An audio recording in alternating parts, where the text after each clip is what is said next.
Old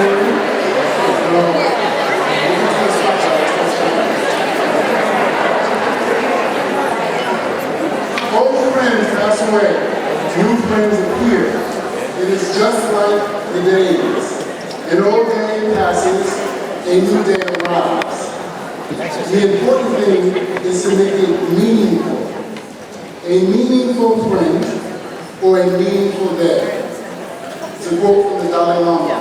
I'd like to welcome you back for the 2016-2017 school year. Welcome.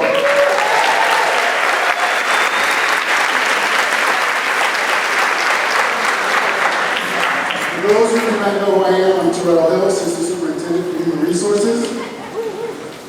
The problem solver, right? That's what I do. So this morning, I'd like to welcome our board members to the president. We have Ms. Christina Santos, our board president.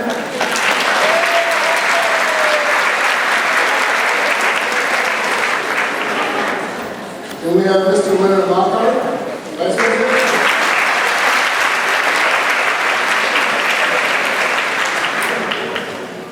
We will have more board members coming as I understand, so I will announce them when I see them later. I'd also like to welcome our WEA co-presidents, Ms. Miriam Klein and Ms. Andrea Kay.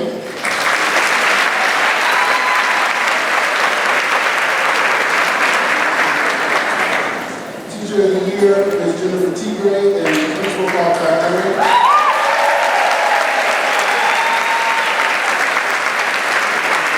Educator of the Year, Ms. Neela Kumar and Principal Rachel Arnold.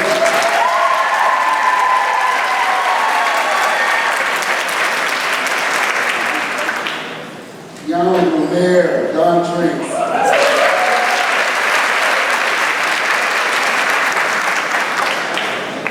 Town Manager Peter Souza.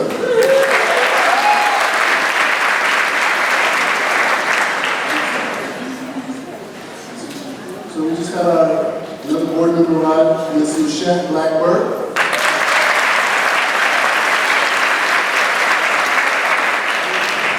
We have a town council member, Mr. Barney Peckus.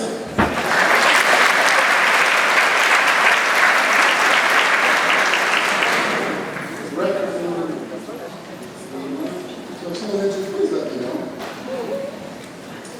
Okay, as we get started this morning, we're going to have a presentation of colors from the Windsor High School Airport JROTC.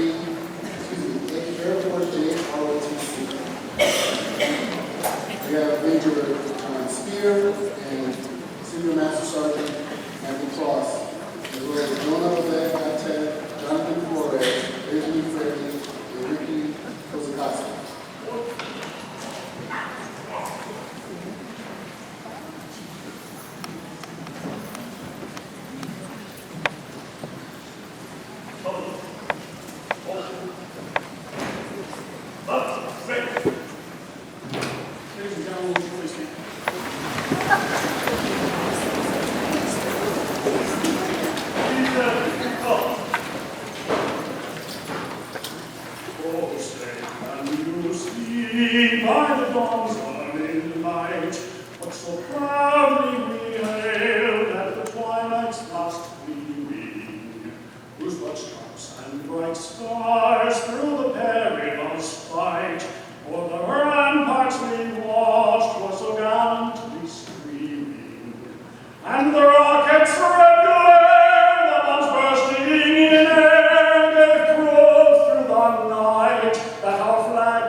Ladies and gentlemen, thank you. Please take your seats.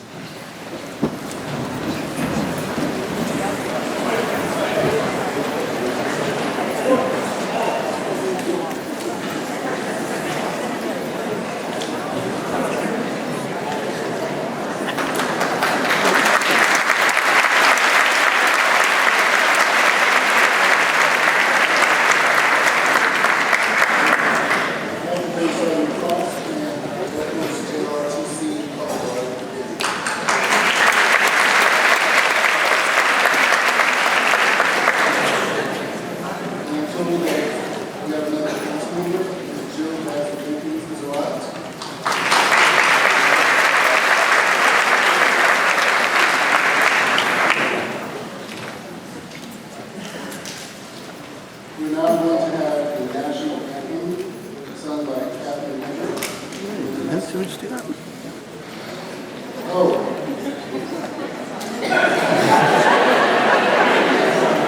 I tell the new teacher that's flexibility.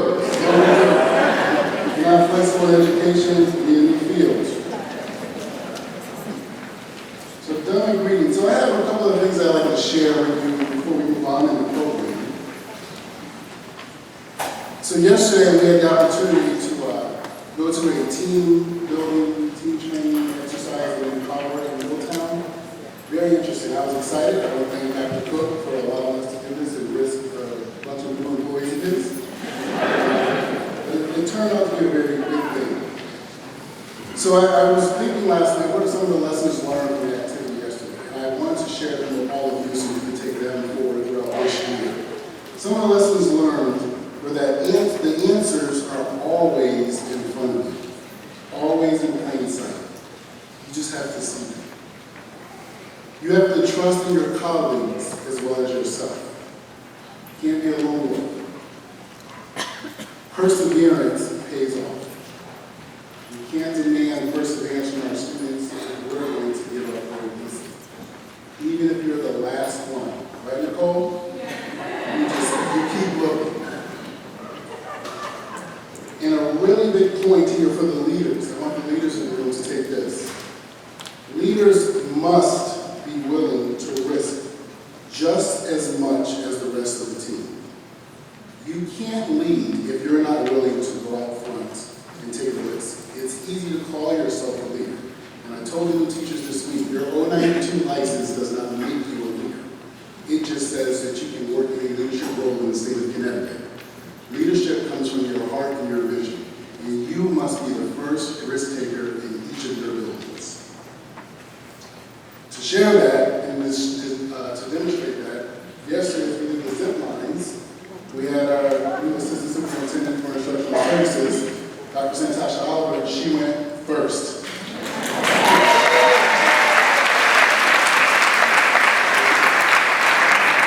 And I went last. I had to make sure everybody got back. I can't say I was the bravest person in the world. I've ziplined before, and people kept saying, you were in the Army. I'm like, I'm not Chuck Norris. I don't exactly like hanging out 40 feet in the air. You know, it's a whole lot that's going to go down quickly. So, but I know as a leader, I have to be a role model and example. And if I'm asking them to take a risk and step out and trust, I have to do the same thing. So I also had to make sure everyone got back home because I knew if they didn't, I was going to just drive straight to Kimberly and send my street and keep going because I'd be fired. I didn't want to be in the news. I didn't want to see Craig and I didn't want to see Christine at all. So, and they kept talking about workers' comp. I was like, shut up. And the last point that I'd like everyone in the room to take is that there's a direct correlation to accomplishment and fear. The more there is of one, the less there is of the other. So the more you fear, the less you will accomplish. The more you accomplish, the less you fear. Thank you.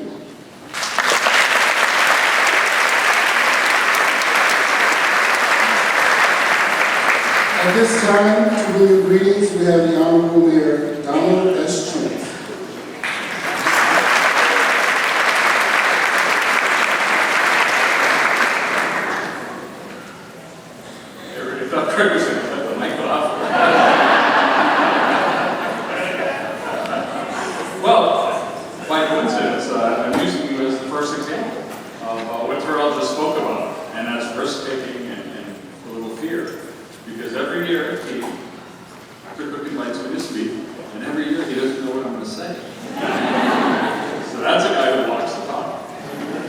So good morning to all of our professional educators for the Windsor Board of Education. I have been mayor now for ever, and every year, this sincerely is one of the most fun events that I get to attend. The excitement that's in the room, the optimism, and what's beautiful about it, what I've noticed over the years, is it really doesn't change. You know, we got a lot more Goodin and howling, but even as the year goes on, you guys just go out there and do your jobs, and you do it so well. And it makes it easy for us to sell this town because of the education system, because every one of you are in your own. Now, I got nothing, by the way. Just for those of you that may be new, and yes, met me while I was catering, and if you smell peppers and onions, it's on me. But I got a chance to say hi to all of the new folks joining us, and you made a great decision coming to Windsor. You really, really have. You have a Board of Education that supports you. I don't know what the leadership team here that will support you, and the Board of Ed and the Town Council. Several of us couldn't make it today, a couple out of town, but this is a very well-attended event for Town Council people. I did want to start out by saying, if I may, and this I can't take credit for this idea, because again, I didn't prepare anything. How many people here graduated from Windsor High School?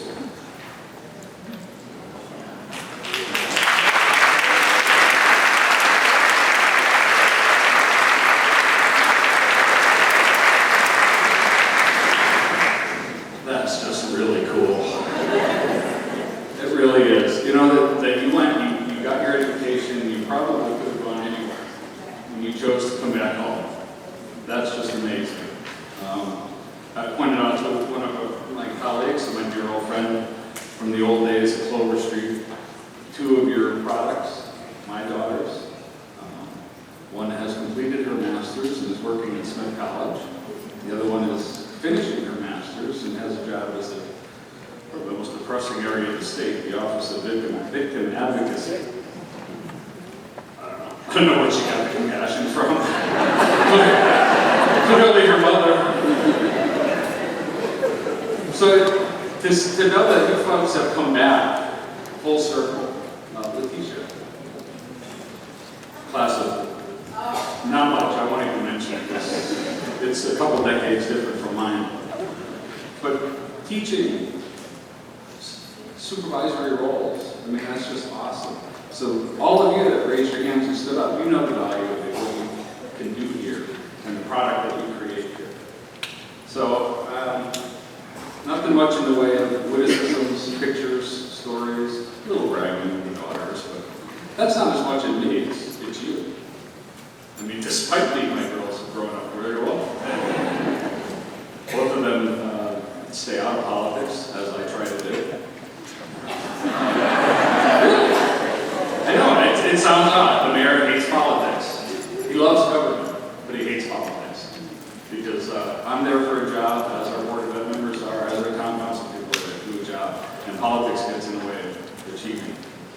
So, in my promise to be very brief, I will be, and I sincerely, from my heart, thank you all for what you do, for the honorable profession you've chosen to go into, for all the hard work that's gotten you here.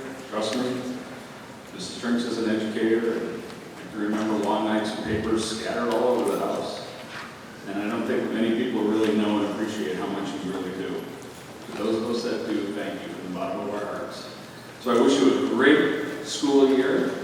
The excitement of today, may it carry on for the next 180, 85, 87. We'll make it 189. You guys don't mind that. Sorry. Jacob's agreements. Cost the town $1,500 when the renovations were being done on the high school here because I didn't have safety glasses on. Whoopsie. But seriously. Really? I thought these would work. I've had them since 4th grade. Never let me down. I'm so sorry. Have a wonderful year. Again, keep in mind that the council is behind you, the Board of Ed is behind you, and your leadership team is all behind you. Thank you all very much for coming on. Thank you for what you did.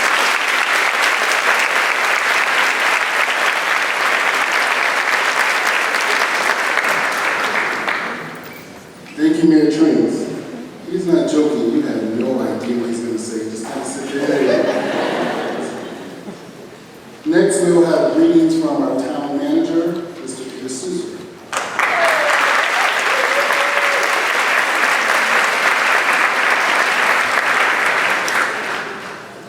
Good morning. Good morning. Thanks for having me back once again this year. I truly appreciate to be part of your first day back to school. Each year, you spend many hours filled with commitment, energy, and passion with your students. In some cases, perhaps even some blood, sweat, and tears. Do you ever wonder what your students are doing over the summer break? I'm sure once or twice this summer you wondered what your students were up to. Well, here's a look into some of the awesome activities our kids, your students, took part in this summer.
What did you see?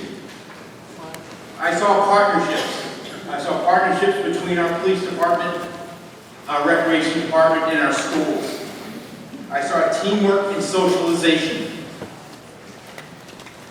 I saw learning. I saw learning through art, through science, through field trips. But perhaps most of all, I saw passion.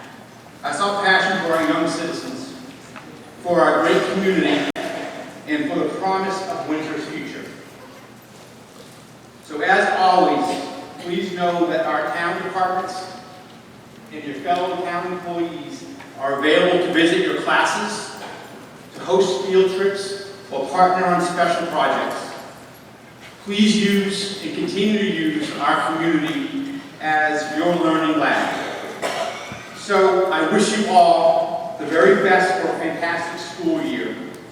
And thank you for all the work you do each and every day to build and shape our young citizens of today and our community leaders of tomorrow. Have a great year.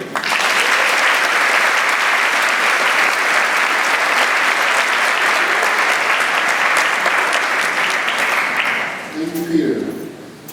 I see that we have our state rep, Mr. Brandon McGee, has entered the building.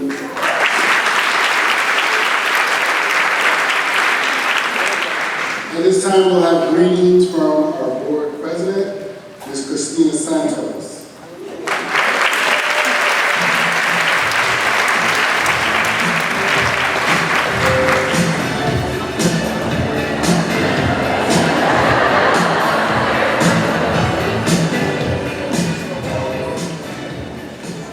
Believe it or not, that was like number one when I was in high school. I walked through my high school halls, jamming to that beat. And yes, my children know the song as well. So good morning, Windsor Public School family. We are family. It is my sincere hope that each and every one of you had time to enjoy your family, to catch up with old friends, or maybe make new ones, experience some new adventures like zip lining, and found time to unwind, relax, and re-energize your spirit, mind, and body. Shout out to all SC alum. As I took time to do just that this summer, I found myself enthralled in the fever that was the Olympic Games. As these athletes arrived in Rio representing 205 countries, they did so with years, even decades of preparation, thousands and thousands of hours of training and practice, in addition to immeasurable personal sacrifices required, mandated to compete on this world stage. As I followed every sport and absorbed all of the global stories and profiles about these amazing athletes, there were three common threads, factors, if you will, in my perspective, that led each one of them to arrive in Rio: country, family, and coaches. First, each athlete knew their country supported them. They had competed among their peers, they had excelled and made that Olympic team. They wore the colors, the crests, the flags on their uniforms. They understood, they represented their nation, and they pushed to bring pride to their homeland. Second, behind every athlete there is a family who supported, encouraged, and most definitely made sacrifices to get their athlete to this moment in time. Their pride could be seen on their faces. And lastly, for every hardworking athlete or team, you have that coach and trainer who guided, pushed, critiqued, challenged, and encouraged them to go for the gold. And then it hit me. We are Rio. Windsor is a splendidly diverse community who generously supports our students' academic needs while providing guidance and opportunities to be involved with civic organizations, faith-based organizations, and a wide array of town and youth sports organizations. Our local Windsor community, led by the town council, local business partners, and our Windsor citizens, model for our children what it means to be part of a great community, infusing, I hope, our hometown pride into their DNA so that someday each student will give back to the community that nurtured their dreams. We just saw how many Windsor High alum we have in this building. We have great Windsor families. Regardless of their configuration, we who have hopes and dreams for their children, just like those Olympian families, our strong families support their children, they believe in their children, and work hard to provide opportunities for their children to lead successful lives, improving the lives for our next generation. We must respect each family's cultural customs on child rearing, because each family, each heritage, may have unique ways to support their children. The bottom line is every single parent has hopes and dreams for their children and wants them to be successful throughout their lives.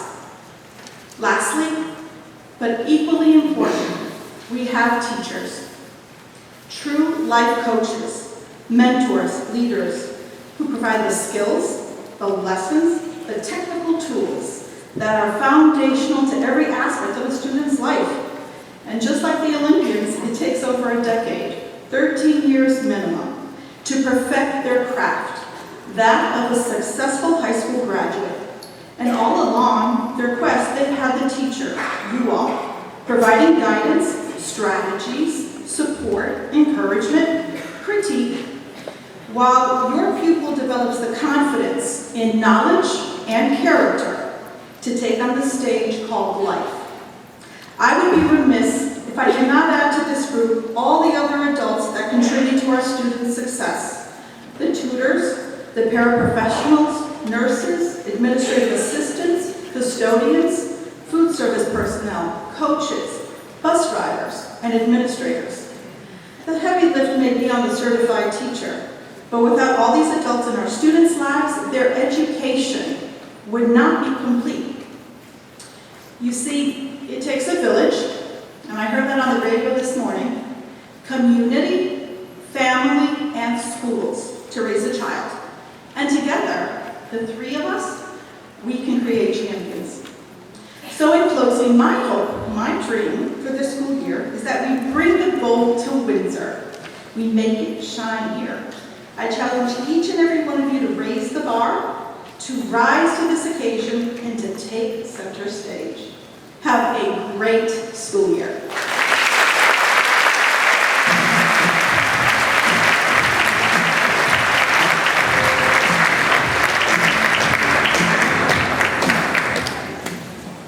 I did not know we were going to have a Soul Train flashback.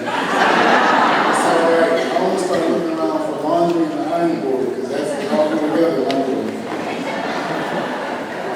Thank you, President Santos. Next, we're going to have greetings from co-presidents for Windsor Education Association, Ms. Andrea Kay and Dr. Miriam Klein.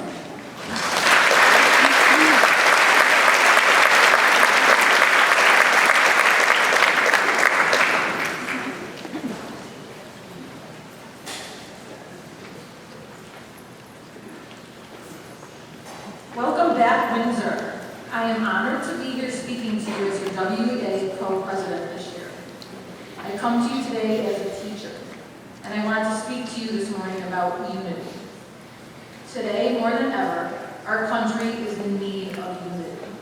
As anyone here can see, whether it is on Facebook, Twitter, or any news program, we are a country divided by issues of politics, race, gender equality, and much more. What better way to show our students what unity means than to be united as teachers in order to help our students find their way while feeling supported along every path we take. In order to be united as teachers, we need to be considerate of each other. The second grade teacher is not any less or any more important than the ninth grade teacher. Our jobs are different. We followed our different passions. The demands of an elementary classroom are different than the demands of a secondary classroom, but we are all teachers, and we need to unite as one. Before you say, but those teachers over here have this, stop and think of the demands on their situation, and instead, try to think of a positive solution for your situation. Again, our jobs are different, and are passionate about it. Your WEA will do all that we can do to make sure that every teacher has the support they need to do the best job they can for our students. It is up to you to support each other and hold each other accountable to the job we love.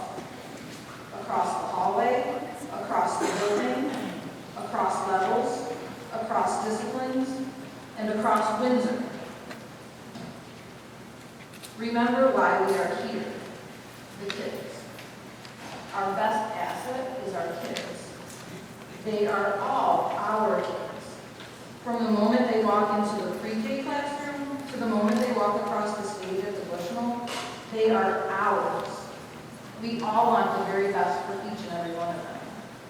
So for our kids, let's unite as the teachers of Windsor. Stand up for each other.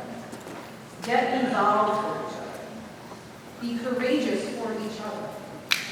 Connect, listen, watch, contribute. Be kind, be honest. But most of all, thank each other. So thank you, and have a great day.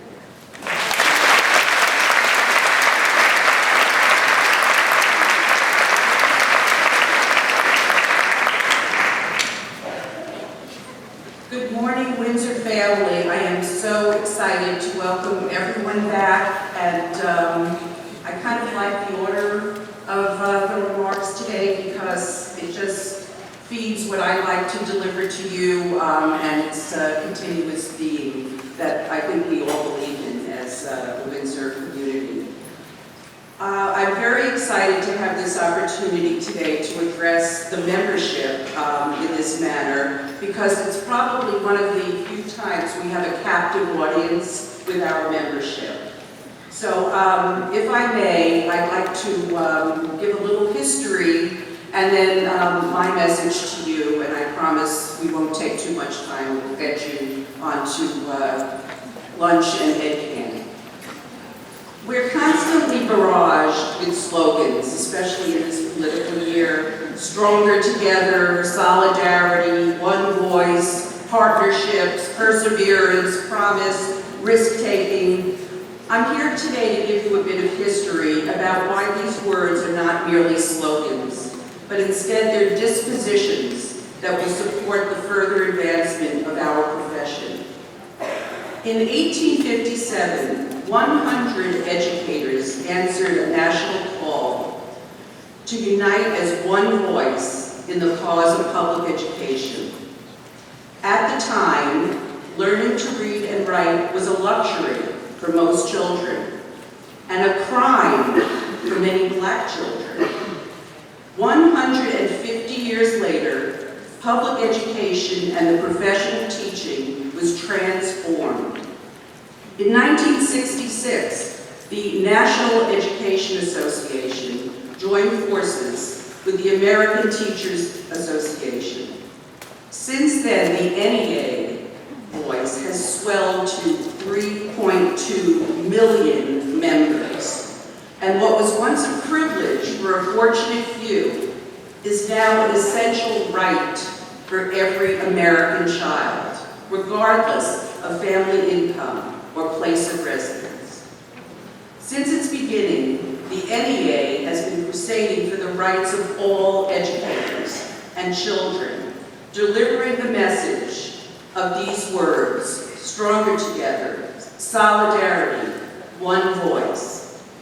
The NEA partners with a variety of organizations to promote great public schools for every student.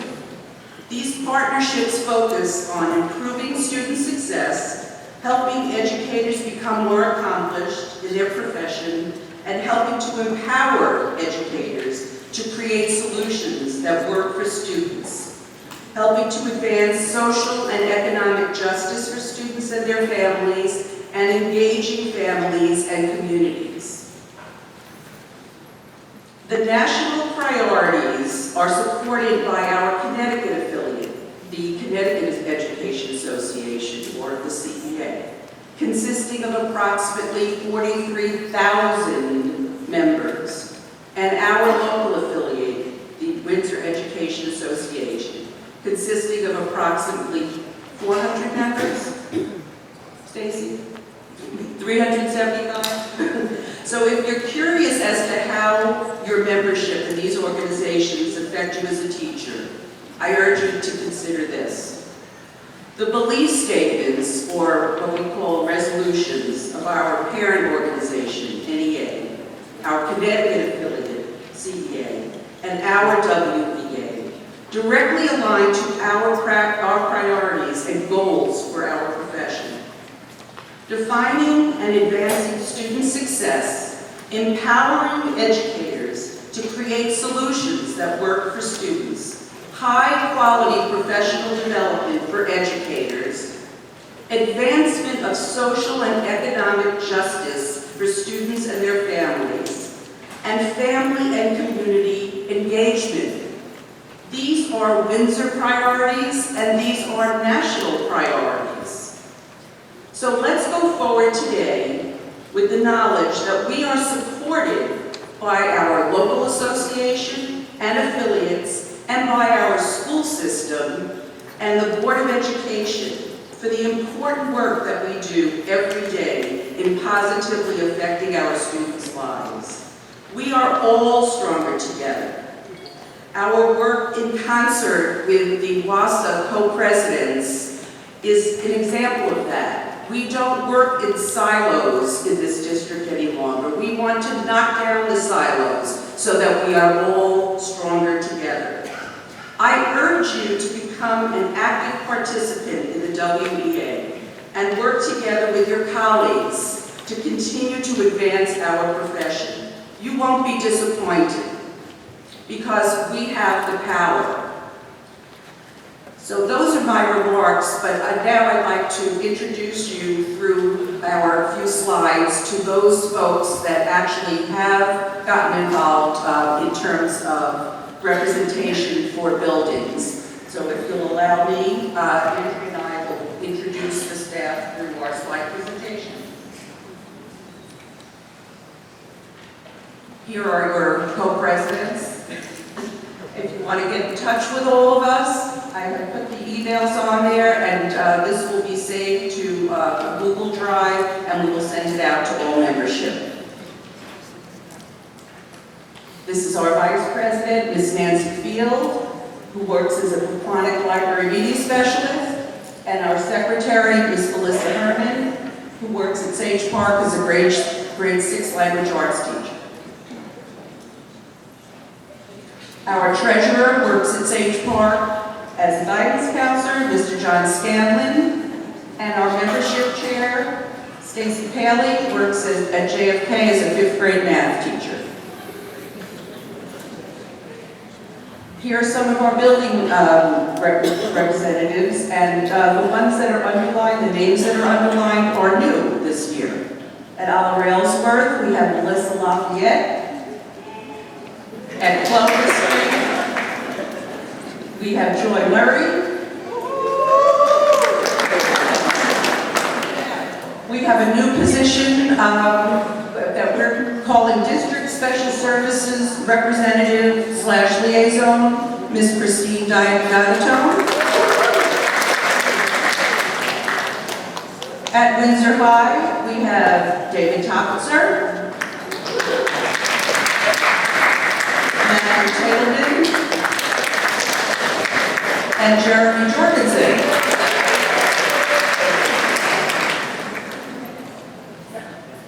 At JFK, these were the only pictures that I was allowed to show. Took a little liberty there in Photoshop Bonnie. Hope you're not upset with me, Bonnie. We have Shannon Brown, Bonnie Emerson, and Susan Silverman.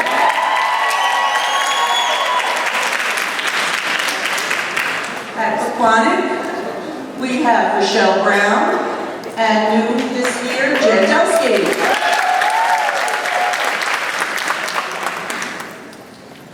We need reps at Sage Park Middle School. Yes, we have 2 officers there. Yes, Paul, we do need reps at Sage Park Middle School. But we need to have someone besides our leadership team there. So so please think about how you can get involved. I wanted to also communicate to you that we are very inclusive regarding our board meetings, so when you receive emails from us about attending a board meeting, don't feel that you have to ask permission. It's open to the entire membership. So our board meetings happen once a month, generally on Thursdays. You will be getting a full schedule, so if you choose to come to any of them, they will have the locations for each one. We rotate schools because we want to come out and meet the membership where it's easiest for you. Our first board meeting will take place on September 15th at Sage Park Middle School. Please come by if you have a chance and see how we work and get involved. You won't be disappointed. Thank you very much for your attention and here's the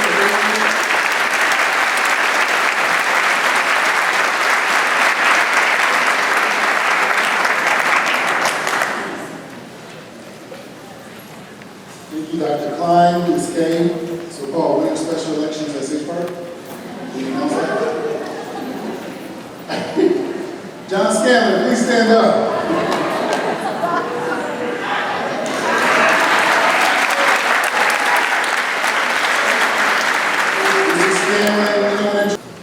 So now, I'm going to recognize our educators and staff members of the year, as well as our new staff.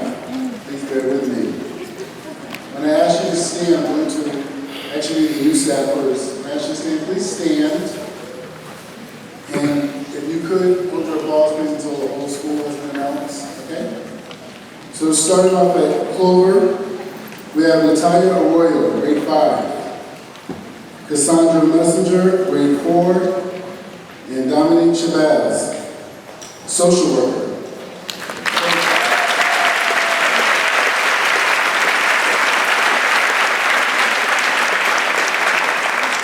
We never let an embarrassing moment go by. Dominique Chavez was our zip line champion yesterday.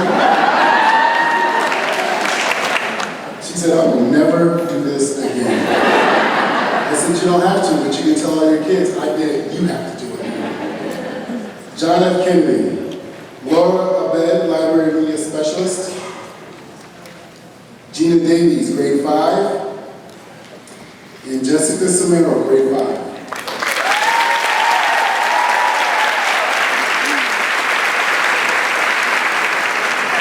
Oliver Ellsworth, Lisa Adamski, kindergarten. Angela Antonelli, Library Media Specialist. Caitlin Rojo, Special Education.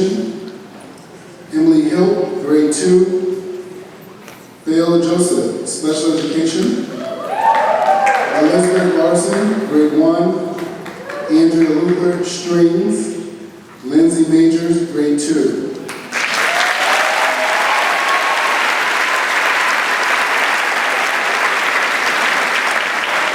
Those of you who are wondering, all the paracrew, yes, Viola did do the zip line yesterday. At LP Wilson / District, we have Noha Abdel Hadi, STEM Director. Dr. Santasha Oliver, Assistant Superintendent for Instructional Services. Dan Tyson, Special Education. Matt Dodona, Director of Information Technology and Career and Technical Education. Russell Sills, in his new role, Director of Office of Family and Community Partnership.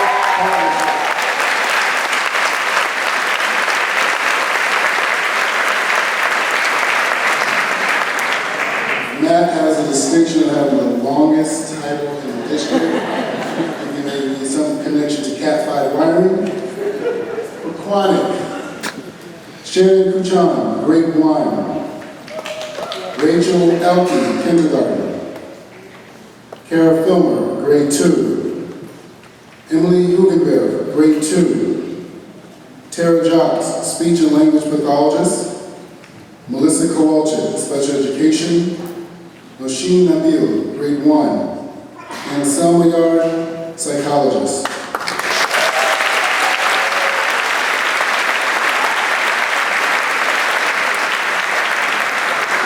So there will be pictures, I don't know what I'll share with all you guys later, but Emily was in front of me as I went last, so she was always second to last, and I have to say, she had to make me stand up there. I thought I had to go back to basic training because she is so tough. She would just like run through all these things, and like, we are 40 feet up, she's just like gliding over all these floating stairs, and I'm like, I can't look like a child. I got this new teacher, she just got out of college, and she's making me look bad. So but I was studying her pattern, and she had a nice pattern, like I'm walking just where she walked. I have to say that Emily, that's a tough young lady right there. Sage Park Middle School, Randall Conway, psychologist. Megan Hislop, technology education. Mariana Martino, art. Jory Predmore, special education. Kristen Ricci, language arts. Lily Stewart, humanities coach.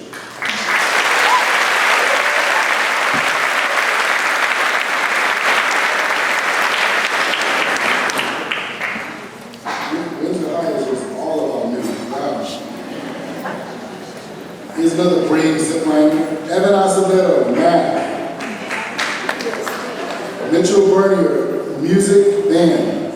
I have to throw in here. I told Mitch, do not hurt your hands. We need you in that music room. Just go. He was flying. I'm like, okay, I need you. Dr. Monica Brazzi, alternative ed science. Stephen Jewell, reading. Miss Letitia Jones, who's back home, vice principal. Nicole Jones, English. Chelsea Krieger, Spanish. Aaron Kuzmekis, science. Nadine Lemire, alternative ed mathematics. Tyler Maney, math.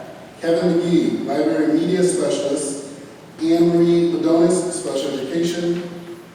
Annie Rose O'Brien, special education. New principal, Mr. Uya Sunday. Maribel Perez, Spanish.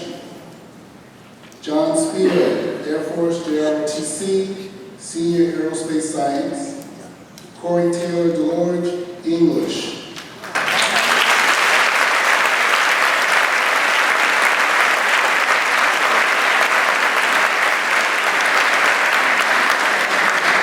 I will not read off the service awards personnel, but there will be an event on October 27th at 6 p.m. at the Marriott. Information will be coming forth. Educators and staff members of the year. Clover Street, Educator of the Year, Jill Durrell. Staff person, Raquel Citron.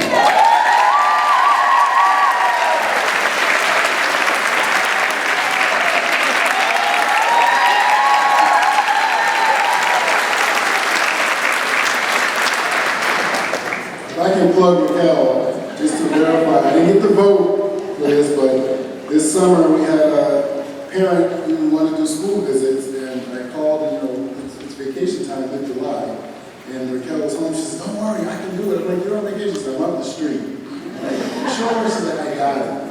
She did the visit, clearly it worked. I got a text message. She said, my kids will be enrolled in Windsor schools.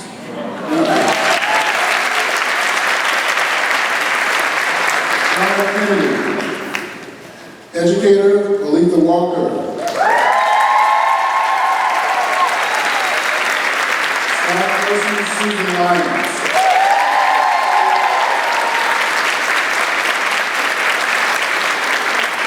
Ira Ellsworth. Educator, Jonathan Shelley.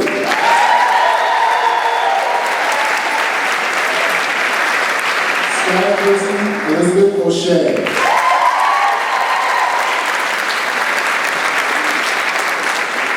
Decline educator, Lindsay Huntington.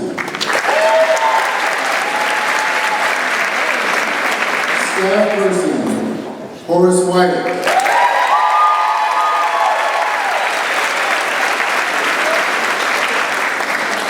I think Horace probably gets this one every year, like secretly anyway.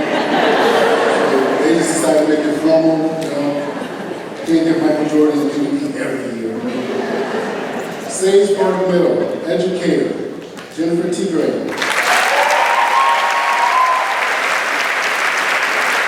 Staff person, Billy Coyle.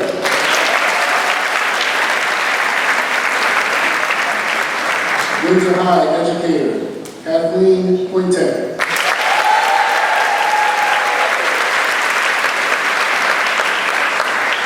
Staff person, Wendy Schwartz.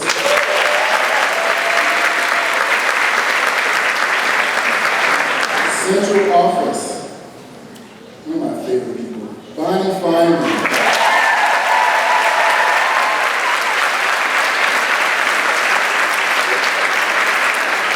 This is one hard-working woman who just does it quietly. Staff person, Marie Bellato.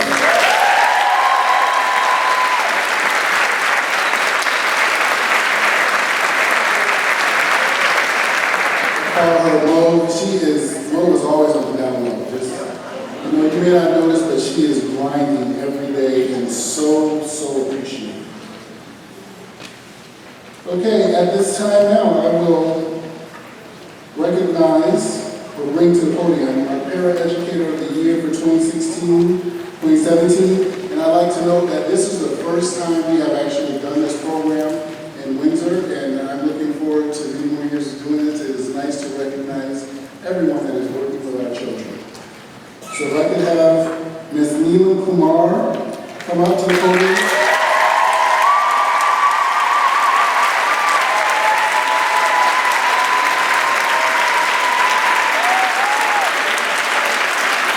And her principal is Mary Loud.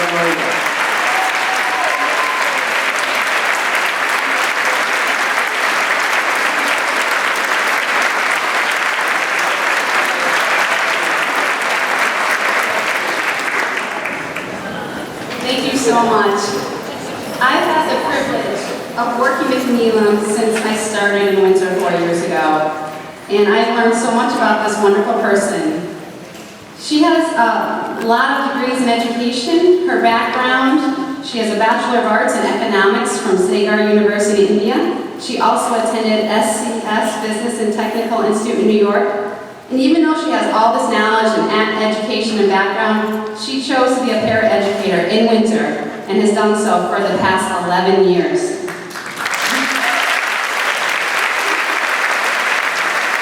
This highlights the beautiful person that Neelam is inside and out. She's an incredible person and educator who leads with her heart and gives her all to ensure her students grow at levels never imagined. Neelam goes above and beyond her job description. I know you hate this, don't you? She doesn't like it when people talk about her, but it's all positive. She truly understands the importance of building positive relationships and a positive environment for our school and reaching out to the community. She supported our students not only during school hours, but outside of them as well. Neelam marched with us in the Shad Derby. She attended after-school activities such as the back-to-school barbecue, dances, you name it, she's usually there. In addition, Neelam and Stacy Paley, who you saw up on the screen earlier, took a road trip to Philadelphia in a one day in order to visit their student who was recovering from major surgery. Rumor has it that they were playing your song, Christina, in the car. And I think Bon Jovi, right, Stacy? Neelam represents para-educators in Windsor well. She exemplifies a committed and professional person. We are fortunate to have Neelam as well as all of our educators, para-educators working with us every day to make a positive difference in the lives of our children. So without further ado, it is my honor to introduce you, my friend, my colleague, Neelam Kumar, Windsor's first para-educator.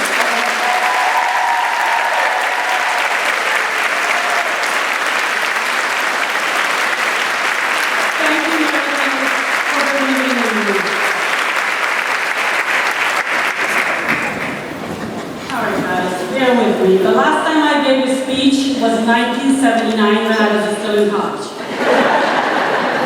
So yes, I may make mistakes, so excuse me. Hello everyone, and thank you for being here today. I'm truly honored, humbled, and excited to be the first para-educator of the year. And I would like to thank Windsor Public Schools for recognizing their para-educators. I'm standing before you today as a proof that Windsor Public an equal opportunity employer. I wanted to know you, but I still like to say a few things about myself. I moved to the USA in 1980. At age 19, with my bachelor's degree in economics and political science. I worked for Cigna Insurance and lived in New York for 10 years. We moved to Connecticut in 1990 to raise our kids. I have two beautiful daughters who grew up in Windsor, went to Windsor Public Schools. As a matter of fact, my younger daughter was a shot Derby princess in 2010. I began working as a substitute teacher in 1998, and then I took a job as a paraeducator in 2005. Over this about 17 years, I was so fortunate to work with some incredible teachers and paraeducators. They all gifted me with more knowledge and wisdom. And I'd like to thank them all with the bottom of my heart. I like to think of my classroom assignments as arranged marriages.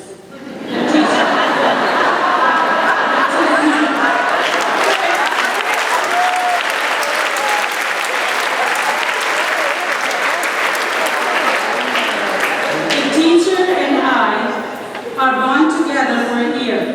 We must grow and learn to work effectively together. Well, sometimes my assignments actually work better than my own arrangements at home.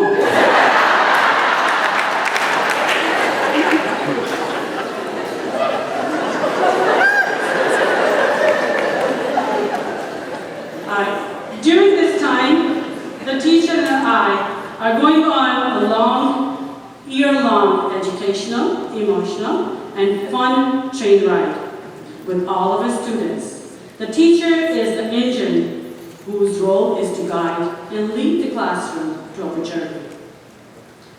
I am the caboose, and my job is to make sure all the students are following the teacher and no one is left behind.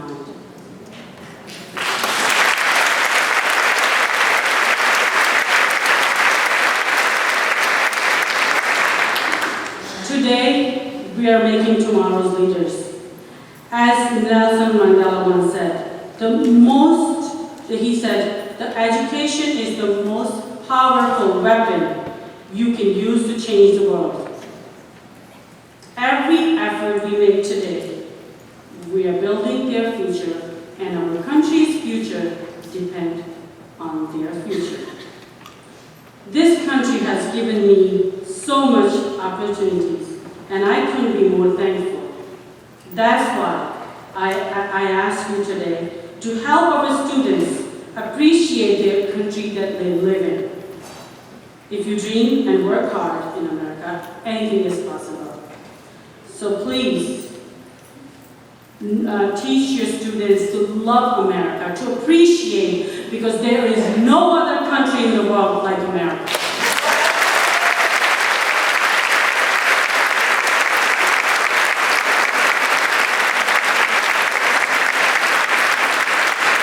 I remember when I worked with Miss Caselli, she used to have this song every morning, "I'm proud to be an American." I am a naturalized American. I will say to you, I am so proud to be an American.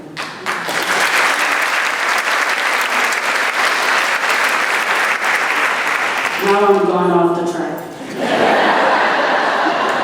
That's okay. I'll get back.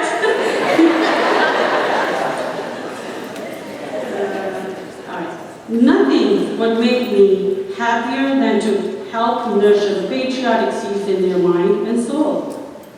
As an Indian immigrant, a mother, a para-educator, and an American citizen, I am so proud to be a part of Windsor Public Schools and the JFK School. And thank you everyone for being here, and thank you again to Windsor Public School to recognize the para-educator.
Next, we'll have our Windsor Teacher of the Year, 2016-2017, Ms. Jennifer Tigray, and her principal presenting her, Mr. Paul Cavallari.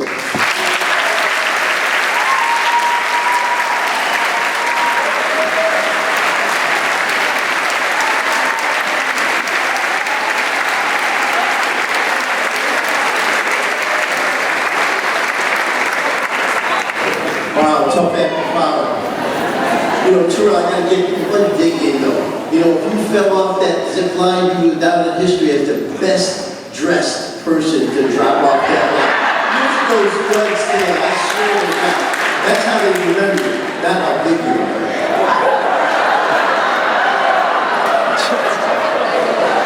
I'd like to congratulate them. My congratulations to all the honorees. It's great recognition. And I'd like to thank all the Windsor town employees for taking the time to come here. It's very meaningful. It's nice to know how supported we are. And it's really my privilege to introduce to you Windsor Public Schools Teacher of the Year 2016, Mrs. Jennifer Tigray.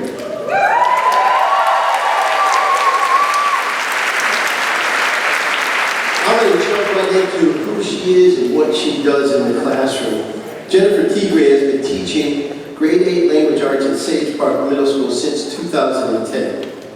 She assumes complete responsibility for the education of all of her students, delivering quality instruction that requires students to think critically and creatively.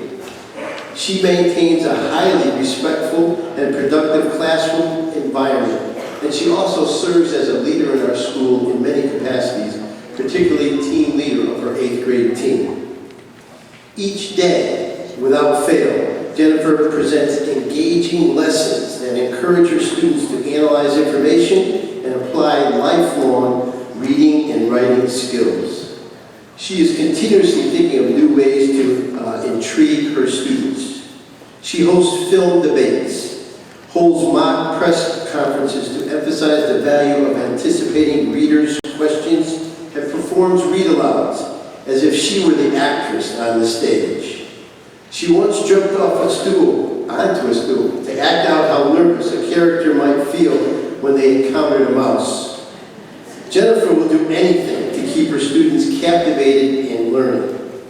Most weekends, she dedicates an entire day to Sage because she understands how important it is to be prepared for a classroom of 13-year-olds who require weekly feedback and lively lesson plans.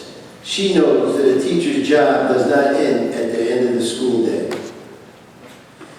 Jennifer inspires her students and her colleagues to be better people, to make wise choices, and to accept and learn from mistakes. She gives her students the courage to be themselves and the confidence to reflect and mature. She meets every child at their current instructional level and guides them to their next personal goal. In addition, Jennifer makes modifications to her curriculum and learning materials to help support all of her students. Every student who walks into Jen's classroom is welcome and benefits from her investment in them. I've watched Jen handle behavior issues with ease and professionalism while keeping the rest of her class on task. She truly brings light wherever she roams. Jennifer has also raised money for students who could not afford a grade 8 Washington, D.C. trip through a GoFundMe page, Donors Choose page, which currently has raised over $5,700. Jennifer brings an intensity for perfection to Sage Park every day. This is displayed in the way that she crafts her lessons, the way she continuously tweaks them to reflect the needs of her students, and the way she tirelessly works to guarantee she is presenting 110% of herself each and every day. Jennifer arrives at Sage Park each day, determined to make a positive difference, determined to do her absolute best. I am truly honored to introduce to you Jennifer Tigray as Windsor's 2016 Teacher of the Year.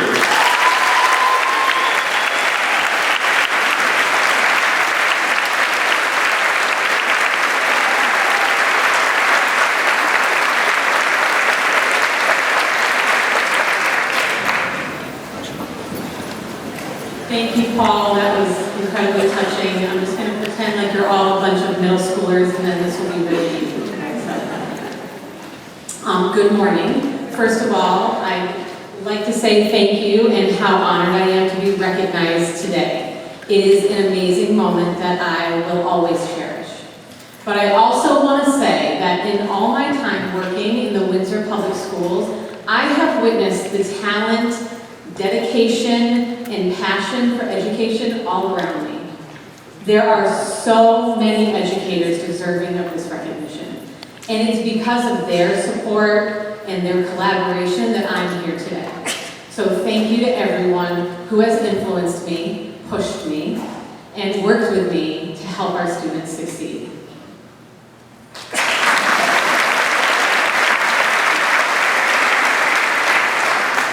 All right, but now let me say this. Speaking at the opening convocation is a mighty task and not something to be taken lightly. Today is not a day to waste anyone's time. I have sat in those same seats where you sit right now, days away from the start of the year, and I know that there are a million things to do before Tuesday. And even as I speak, there are to-do lists being written both on paper and in your heads. It's okay. I get it. We are multitaskers to the fullest extent.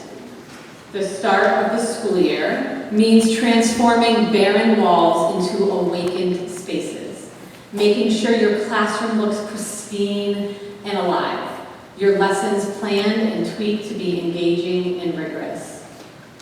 Yet the most important component of this school year and every school year has not arrived yet: the kids. Who will they be? How will they be motivated? Will they laugh at your cheesy teacher jokes, which I use regularly? Few laugh. Will they arrive with the prerequisite skills or have wiped their slates clean over the summer? Will their families be right there with you? And this year is going to be a very important year because it's going to bring new and heightened challenges to us here in Windsor and everywhere. Students and families are going to be returning to Windsor after a summer plagued by national tragedy and racial tension. We are entrusted with these students, and we have to show the families in Windsor that the authority figures in their children's lives have a strong moral compass, and that we care deeply for the students in our schools, and we will keep them safe from judgment and harm. We cannot pretend that everything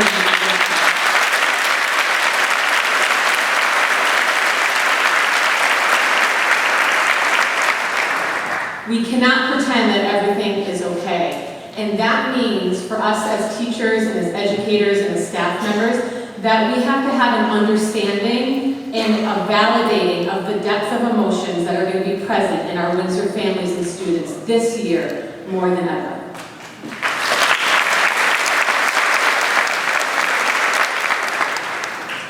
We sure have a lot on our plates. This year, like other years, there's going to be long days and late nights and weekends when you plan and revise lessons to meet your students where they are, modifying and accommodating to make sure every student can be successful, where you grade papers, give thoughtful feedback, call parents and families, and attend sporting events so to show your students that you are invested in their whole selves. There will be the all-consuming measurements of success. Your data teams and professional learning communities will no doubt examine student skills and needs and push forward with a plan to guide students to success. No rock will go unturned.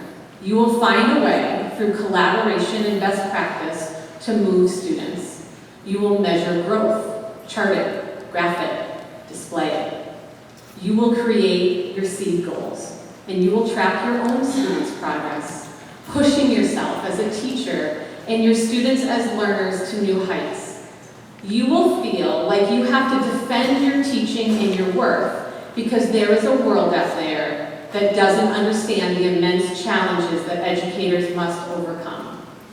And with all of this, you will wonder, if only for a moment, why you didn't pursue a career that gets left at the door.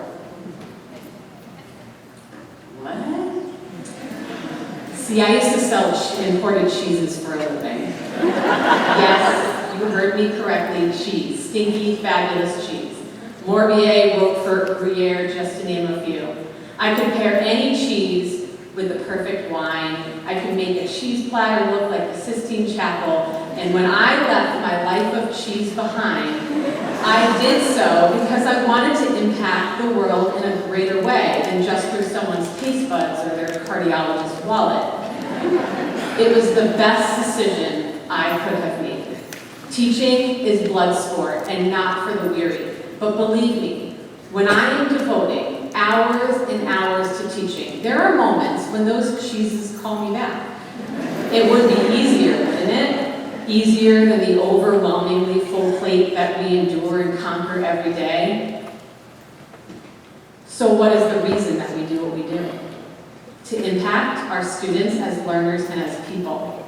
Our greatest successes, they're not on a chart or a graph. It's not in your seed goals or your data teams. It's the undeniable impact that you have had and will continue to have on your students. You have been a light in their lives. You have been a beacon of hope, a shoulder to cry on, a voice for the unheard or misrepresented. And you will be their inspiration to reach their potential, to break barriers, to be the first, to join the masses of young adults entering into a world that doesn't always give second chances. You have succeeded in this year. You will succeed again. We often go through our teaching profession and don't get to see these successes, but they are there. Children move on from grade to grade, and we in turn embrace a new group of students every year. But the impact remains. The students don't always come back and thank you for what you have done for them. But I'm here to tell you that you have left an imprint in their character, and they are better people because of you. Today, I want to remind you of what you have accomplished and what you will continue to accomplish and the imprint you have left. Here are just some of the amazing ways you have impacted your students. Ms. Smith helped me to improve my writing and my reading. She also helped me to become a better student. At the beginning of 5th grade, I was not being a very good student. Ms. Smith would tell me if I was making a bad choice. That is a teacher that impacted me the most in a positive way. Nathan, grade 6. A teacher that has impacted me in a positive way was Ms. Pointek. She was my AP calculus teacher my junior year, and she helped me almost every day so that I would not fall behind in her class. She would also correct me if she saw me in the hallway fooling around and help me to stay focused in school. Without her, I definitely would have struggled. Robert, grade 12. Dr. Fitz was a teacher who impacted me. She taught me how to work hard and take intellectual risks in the 8th grade. She's the best. Jose, grade 10. One teacher who has greatly impacted me in a positive way was my English 9 teacher, Mr. Berry. From the first day I walked into his class, I knew it would be an unforgettable year. I can honestly say I've never been pushed so hard or had such great pride from finishing a writing piece or an assignment than I did while I was in his class. I learned so much in his class that I'll never forget and will take with me for years to come. Thank you, Mr. Berry. Lauren, grade 10. My 6th grade social studies teacher, Ms. Amadison, helped me to never give up on anything, even if it gets tough. And I'm happy that she gave me that advice because since then, I've never given up on anything. Jasmine, grade 9. A teacher that has left a positive impact on my life would be Ms. Donahue. She's my resource study teacher / case manager. She always pushed me to do my best because high school has been a rough ride. And even when I wanted to give up and thought I would fail, she always reminded me that I was capable of doing whatever I put my mind to. She didn't let me fail at all. She's the reason I did so much better in my junior year, and I know I'll do even better next year for my senior year because she will be there to motivate me. China, grade 12. A teacher that has impacted me in a positive way is Mr. Farr. In every class, he wanted the same thing, for me to push myself to my absolute potential. He never asked me to run a mile in under 6 minutes, nor did he ask me to ace his volleyball tests. He taught me one of the most valuable lessons that I have ever learned from a teacher. It is effort that triumphs all.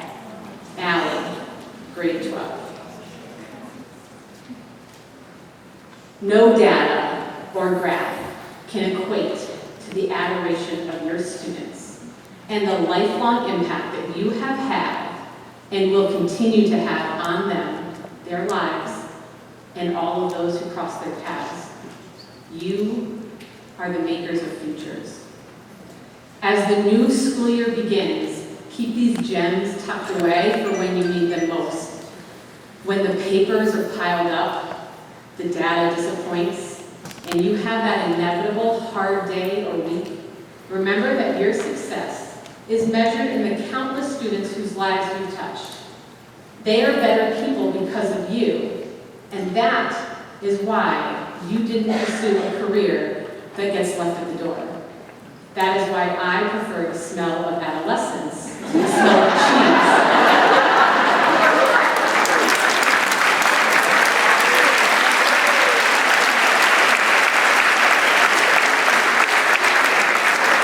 Congratulations on your successes, past, present, and future. Thank you, and best wishes for a wonderful school year.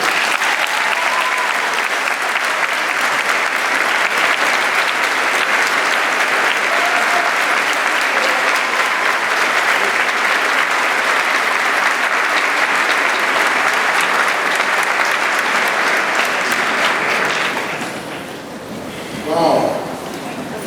2 political conventions this summer, and now I hear a teacher here in Windsor, and finally I hear one clear, coherent plan. Thank you very much.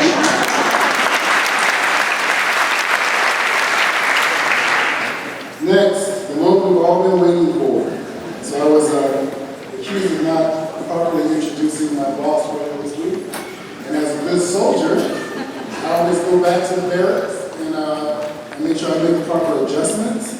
And I do what the community needs. So, at this time, I'm going to bring to the podium the Sultan of Supplements, the Oracle of Old Saybrook, the Captain of Castleton, none other than Superintendent of Schools, Dr. Craig A. Cook.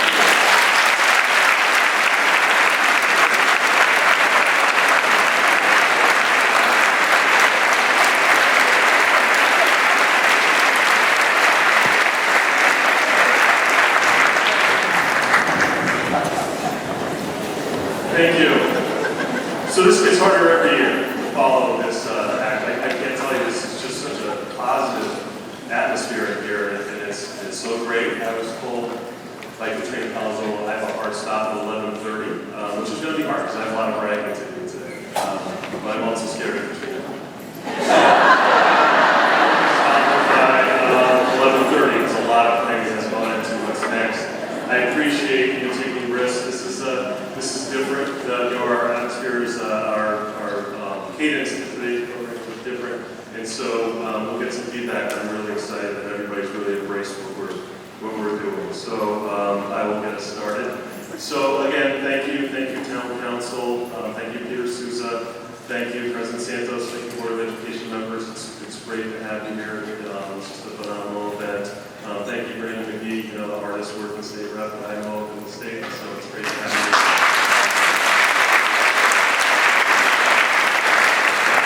We talk a lot, and we're going to have to talk a lot this year as well. So today's really about celebrating our students. That was a theme I thought of much earlier, and it was evident in everyone's discussion today. So I'm really pleased that I hit the mark and was consistent with what we were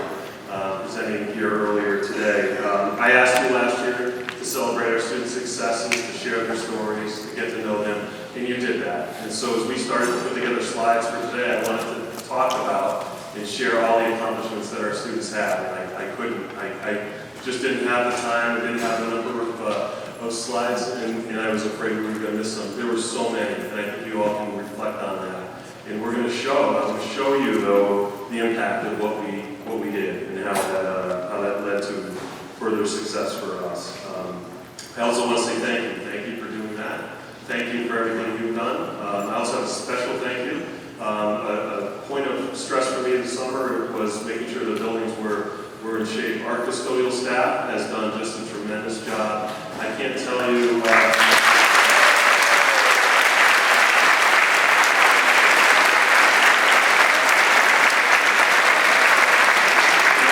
Our custodial maintenance staff is just tremendous. You will notice a lot done in our schools, and maybe some work still to be done by Tuesday. So I just ask you to be patient. There are some hallways you might not be able to go down yet.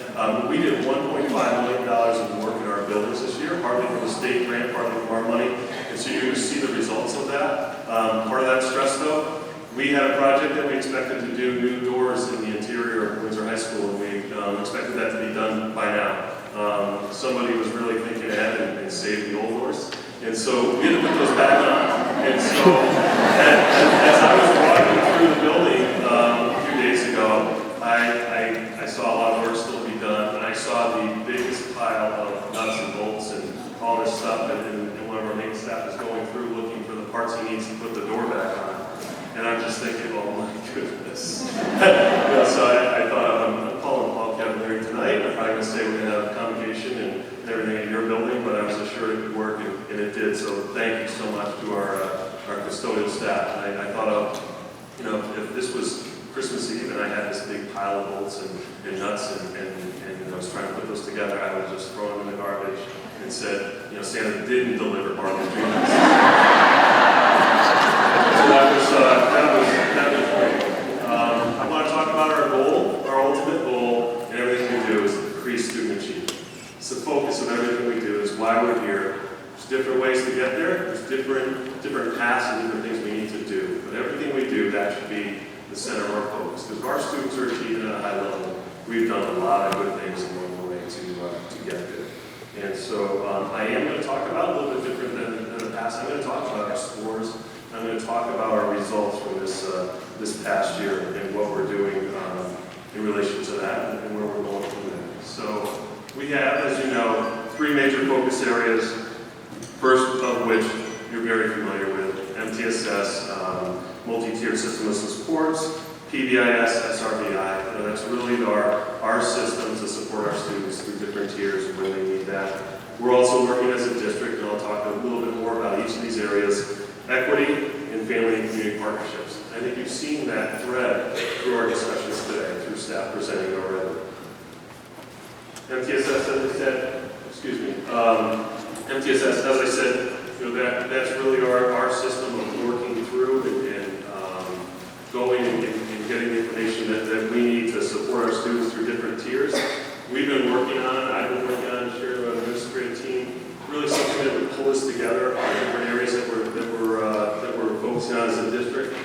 This is still in draft mode, but as I thought about it, all our areas that we work on, MTSS, equity, family and community partnership, it all impacts student achievement, and they all impact each other. So if we do better with equity, our family and community partnerships are going to be stronger. If we do better with MTSS, our family and community partnerships are going to be better, our equity is going to be stronger. We have to work on all 3 areas together to get to our ultimate goal of student achievement. This is where I'm going to cut a little bit of time out because I do know the conflict there, but you are all aware of this. I know you'll be focusing on this in your building. We've worked hard to make sure we have the supports for our students, to make sure they are serviced throughout our buildings. And so as we added last year, as we added reading teachers in pre-K through 2, we've added math teachers in 3 through 5. So one additional math support teacher in each building 3 through 5. We've also shored up our supports at both the middle school and high school. So we are confident we continue to fight for and achieve new staff to support our students in those areas. Family and community partnerships. This is something you've heard me speak of frequently. We're doing a great job with this. We really have made some incredible strides. I want to share some key principles though with you as we work with our families this year. And so these are things that we know. We know these going in. We do not have to prove these. We do not have to prove this to anybody. We don't have to prove this to ourselves. These are things that we keep in the forefront of our work, that we will be successful in these areas. We need to know, and we've heard this already, all families love their children and bring strengths with them. Our families have strengths that they bring every day. And I'm going to share a story about that in a little bit. But we have to really meet them at that place and know that they love their children. Families know their children better than us. So one of the common things that I will hear from a family when I'm talking to them, they're thrilled because they feel the teacher knows their child. That is the best feeling as a parent. Anyone who's a parent who's been to a parent-teacher conference, and you walk away and you feel that teacher knows your child, you are thrilled. And so that's, as I talked about last year, getting to know the child, because that parent knows their child. So when you get common things that they've seen, positive or concerns, they're going to feel better about you as a teacher or staff member. We need to share with families what they need to do more of, not what they aren't doing.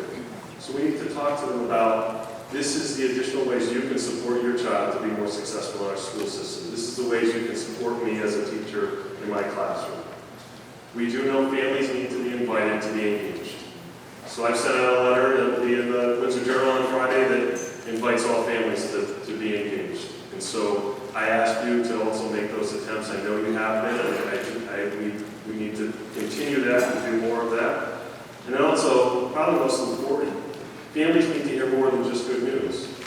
So when our families come in for parent-teacher conferences, they get information from you, they want to know what they can do more. We marginalize a family when we don't tell them where they can help their child, where their child needs support on. So when we say everything's good, student's good, and then they find out maybe later on in the school year that student's slightly below grade level of reading, they're rightfully not happy. And so I think we really need to share with them what they can do and what their child needs to do more of. I'm thrilled that this year we start off with in place the Office of Family and Community Partnership. It's at central office. It's a very welcoming place. Russell Sills and Betsy Lee Packer are in charge of this initiative. Russell's the director, Betsy's the assistant. And so they've done great work already, and I'm really excited about what they bring to the district. This is funded through a Hartford Foundation for Public Giving grant, so we're grateful to our partners in Hartford. It's a 5 to 7 year grant opportunity, and so we have to make markers, of course, along the way, but they've funded us very nicely in this initiative with $350,000. And so this is really giving us some support and continuing this work as we move along. We would not be able to receive this grant if it weren't for the work of everybody out here today. So it was your work that allowed me to share, and Cindy Deshays, who helped us with that grant, to share what has been going on in Windsor, and they were blown away. I was invited to speak at 2 different conferences this summer that conflicted with my schedule. My vacation this summer, I could not do that, but we've been noticed as a district that's doing the right things for their families and really working well. This office, their primary focus will be on coordinating our work in this area for coherence. They'll build capacity for staff, families, and community partners, and they'll make sure that we have those links to learning evident in our work with families. Major initiatives for the office. We'll continue to institute student-led conferences, conduct teacher-parent workshops in grades pre-K through 5, facilitate teachers and parents as partners meetings.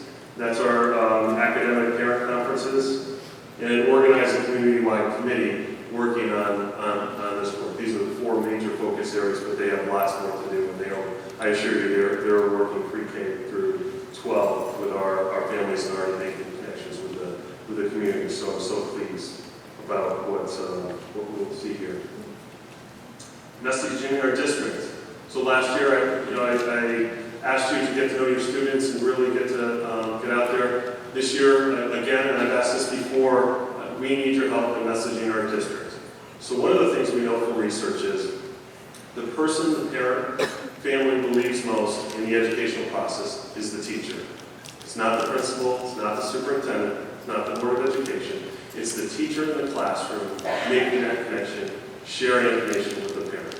And so, by that comparison, I would also say it's also the paraprofessional in that classroom. It's also the secretary, it's also the custodian, it's anyone that parent comes in contact. And the closer to the student's education, the more they trust that information. And I will show you in a little bit. Parents are trusting you. So we are doing that great work. We have to do more. We have to positively message our district.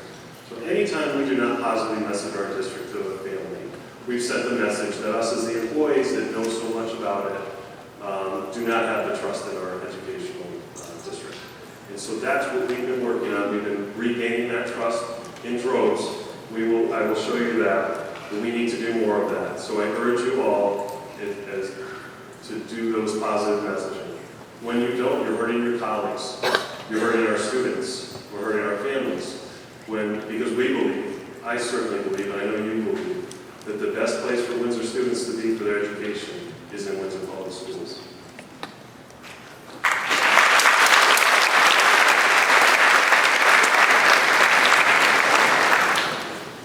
So we have been working, I know you've had discussions in your buildings, and we'll continue those discussions on equity, on equitable practices for us as a district. We'll continue to work on those. We've moved much farther beyond conversations. We're having great conversations, but we've moved really to action. And so I'm so pleased about that. I'm so pleased about your willingness to have those conversations. We've had staff trained in stir-fry study circles. We're bringing those together. Some of the work with that Office of Family and Community Partnerships will be continuing that work and supporting the buildings in that. Your principals, your school administration, also central office administration will be there to support you in that. You know, as I worked this summer and as we went through, I went to a workshop by a professor from Harvard, Darren Graves. He really, I think, summed it up for all of us. You know, so if you have a conversation on race or equity and you walk away comfortable from the conversation, you probably didn't learn a lot. And so I ask you to think about it.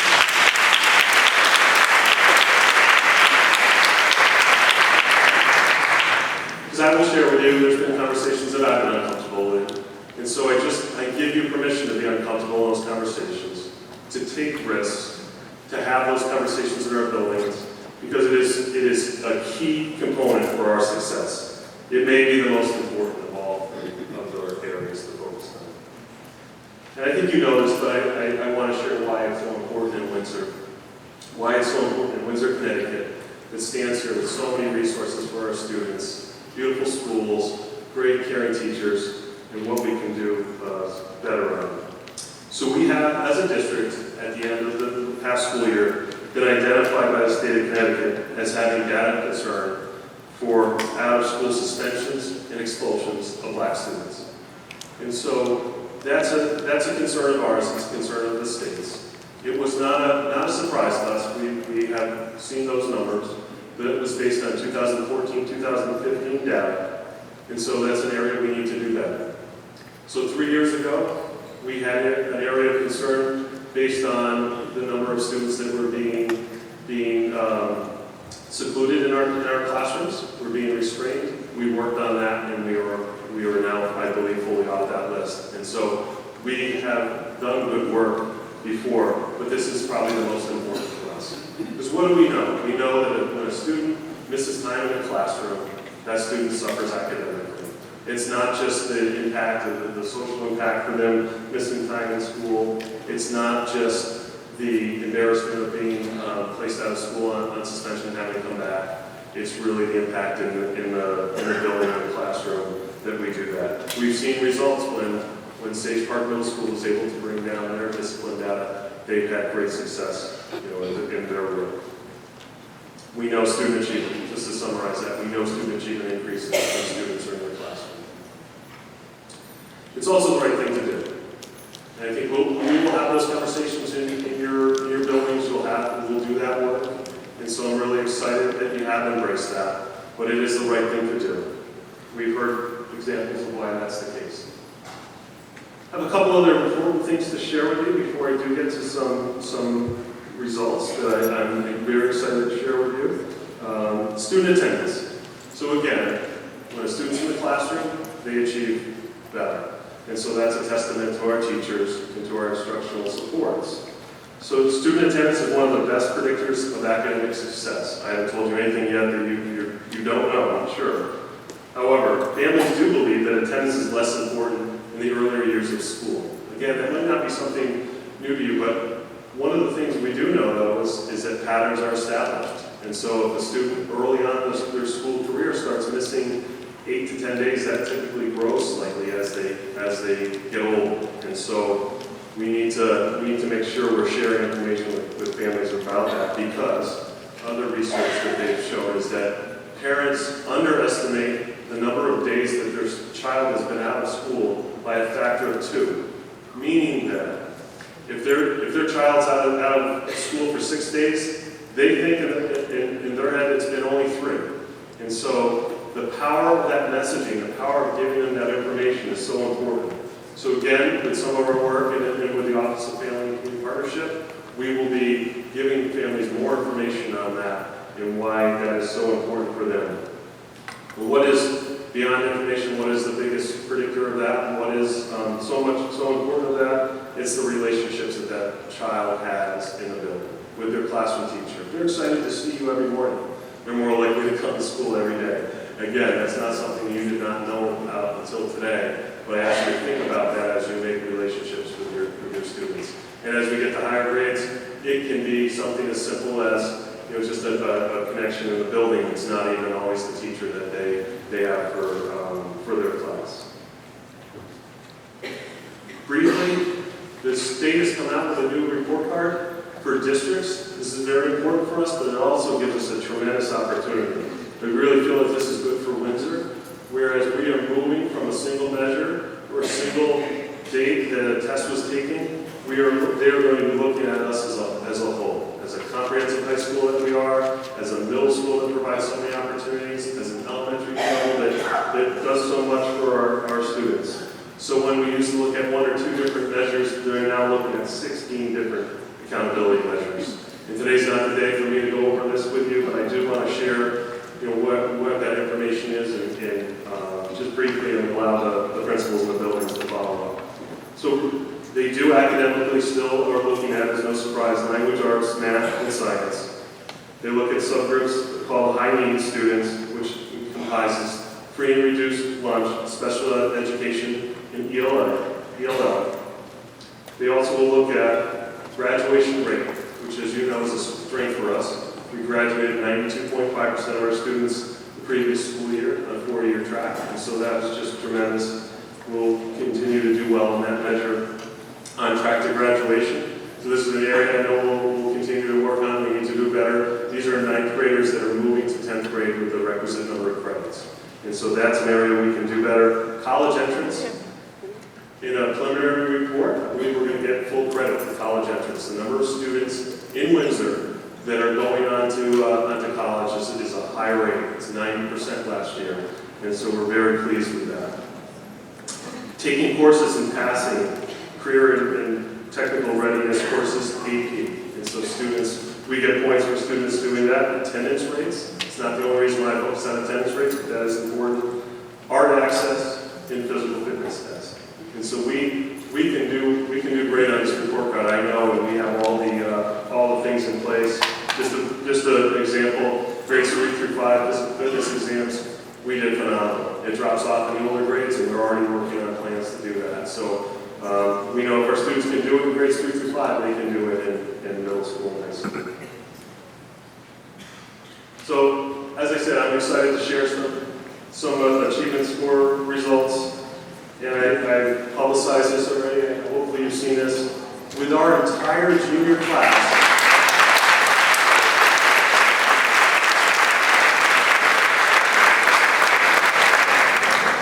so Windsor as a district has many students that take SATs, we always have, but going from a smaller percentage, usually 85 to 90% of students that took the SAT, to 100% of our students in the junior year taking the SAT, we still were able to increase 55 points in those measures. So just tremendous.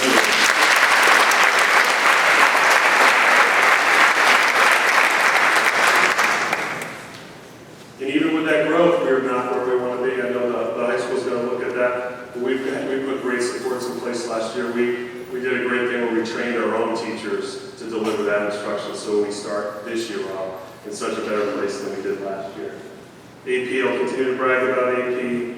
So basically keeping the number of students the same. We did have less students at the high school last year. So but basically keeping the number of students the same, dropping a little bit in exams. We maintained a strong pass rate and actually increased it by 2 points. So really excited about that.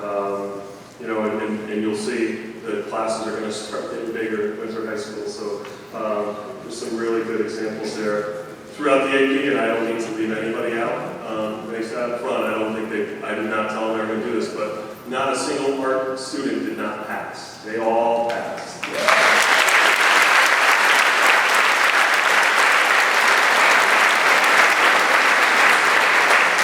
And that is hard as far as that's submitted. So, you know, just tremendous job, art department. Thank you. And I know you'll continue that moving forward. So last year, I'm very pleased where we stand in Connecticut in terms of our math work. Language arts was relatively flat, but we knew that would most likely be the case. We knew going into that test that we had some work we needed to do, and we did not wait till this year to address that. The literacy team had already worked on a literacy improvement plan throughout the district, pre-K through 12. It's so comprehensive, and they were working on that in November, and they were telling me, we got some concerns probably coming, but it's not going to be a multi-year thing. We're going to turn this around, and we are turning it around. So I'm so pleased about that. I don't view that as bad news. I view that as continuing to progress, and I'm excited to see what the following year will do. So thank you, math and literacy people at the 3 through 8 level. You really did a tremendous amount of work, so thank you so much. So probably the biggest testament that we hear from our parents, our families, is entrusting their child to come to Windsor Public Schools when there are a wide array of opportunities out there for families that are free, that do cost money in some places, but there's a lot of opportunities. Our families get marketed very heavily in terms of where where they can send their child to school. So I am thrilled, probably in this beyond anything I've shared already, is that last year, as you know, we went up 42 students. So we reversed over 10-year trend of declining enrollment in Windsor Public Schools last year. This year, I think we are going to outpace that. So registration is not with us today because they are still registering students back in central office. But it has been a tremendous influx of students. So right here at Windsor High School, they have, and this is probably dated at this point, I'm going to guess it's 100 or more, 100 new students this summer coming to Windsor High School for registration.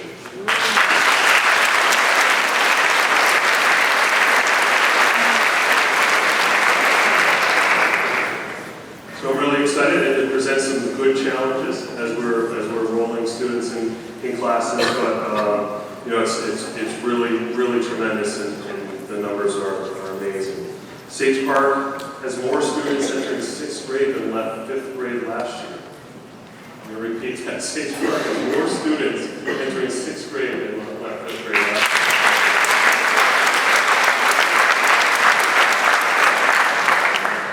year. So we're seeing some great movement. I suspect Windsor High School will be over 1,200 students this past year.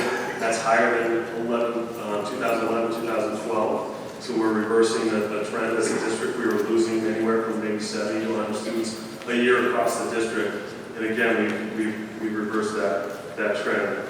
I just want to stress that Sage Park example a little bit further. And so when you look at 2011, and this has been pretty consistent with the years around that and the years before, about 10 to 15% of our students at the end of 5th grade would choose to go to a magnet school, and they would enroll, and they would leave us.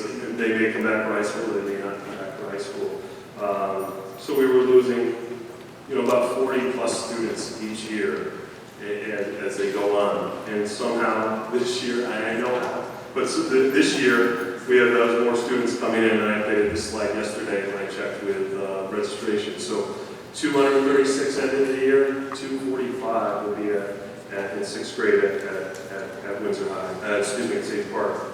So we reversed the trend of a negative 15% to make that a positive 4.5%. That's just a tremendous turnaround, and that's a testament to the great work you're doing, the success we're having as a district. And so one of the things that's great as a superintendent this summer, you get to do a little bit more outside of the office, get called on when people are on vacation to fill in. So I've had conversations with families and registration. I can't tell you how excited they are, how thrilled they are to be in Windsor. I've met families that have just moved in. They are very excited to be here. They're thrilled. And so I ask you to think about that as you work with them.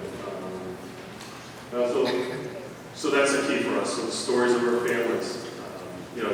Registration is an example. There's lots of examples of our work with families. One in particular is been in my mind since it happened. And so I think back, it was a May morning. I was at Clover Street School for the teacher appreciation breakfast. And it was an early May morning. It's great. You're starting to go to work in the light, and you're starting to hopefully come home at night in the light. And it's just a lot of positivity out there. And people are feeling good. It's great. And so this particular week, I remember being pretty tired. We had 2 board meetings that week. It was later in the week, and we had a couple teacher appreciation breakfasts that morning, which are just fantastic, and it's a great event. But I remember being tired. I think I was on my 3rd cup of coffee in the staff lounge at Clover, and if you can picture that area, it's a semicircle. So you can see out, as you stand there, you can see out into the student drop-off, and you can see everything going on, staff coming in and things like that. And so I'm standing there, and it's time just about for school to start. So most of the teachers have now left, and as I said, I'm pretty tired. I'm on my 3rd cup of coffee that morning, and I'm watching parents drop off their students, and so it's just SUVs, students jumping out, and they're excited, and this is all going on. So this big SUV pulls up, and 2 students jump out, and they go into school. And I see when the SUV pulls away, there's a young man on a bike, and he's there, and sorry. So I see him there, and he's on his bike, and he's probably like 25. And so I'm just struck by this, and he's not with a student. And so my first reaction, in our day of security is like, okay, what's this person doing here? What's going on? So I asked somebody with me in there, what's up? Why is this person there? He's not with a student. And so I thought I could get through it. So they tell me that this is a dad who every day rides his bike to school to see his daughter get dropped off for school. He's not with the girl's mom, and so he does this every single day. He has his daughter 2 nights a week, and he greets her there. And so on this day she's late, and he's waiting there. He doesn't get off his bike. He's still on his bike, still straddling the bike. And I'm just watching this with amazement. And so eventually she pulls up, and she gets out of the car, and she goes over to him, and it's a 30-second exchange. It's a hug. I'm sure it's have a great day, do your best, all that. And she runs off to school. She's a little late. I'm not sure other days it's a little bit longer, but she runs off to school. He's standing there and gets on his bike, and he goes home. And I was just struck. Like, this is a dad who goes through snow, they tell me, rain, sleet, anything, to see his daughter for 30 seconds. So I got in my car, and I was just touched by that. I think about that all the time.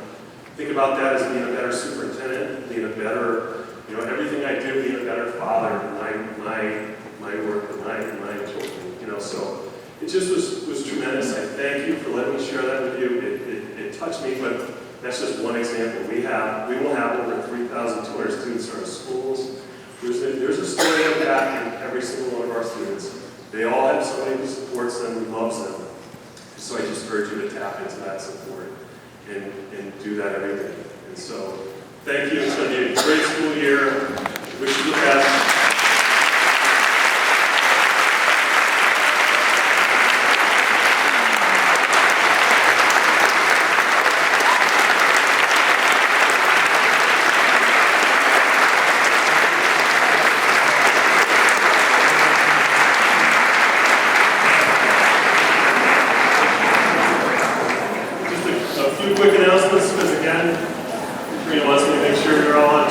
tech staff, they've done a lot of great work. Again, we're trying something new, so we're gonna, we have lunch for everybody. Again, the first time we've ever done this as a district, lunch is in the cafeteria. It's grab and go. We welcome to stay in the cafeteria. The gym is open. You can go to the bleachers in the gym. Please stay off the gym floor. It's just recently done. It's a beautiful day. It's a beautiful day. Grab some space outside. It's great, but take some time to connect with colleagues. At 12:30 sharp, we're starting. So, take us a list of sessions. Sessions will begin again at 12:30 sharp. And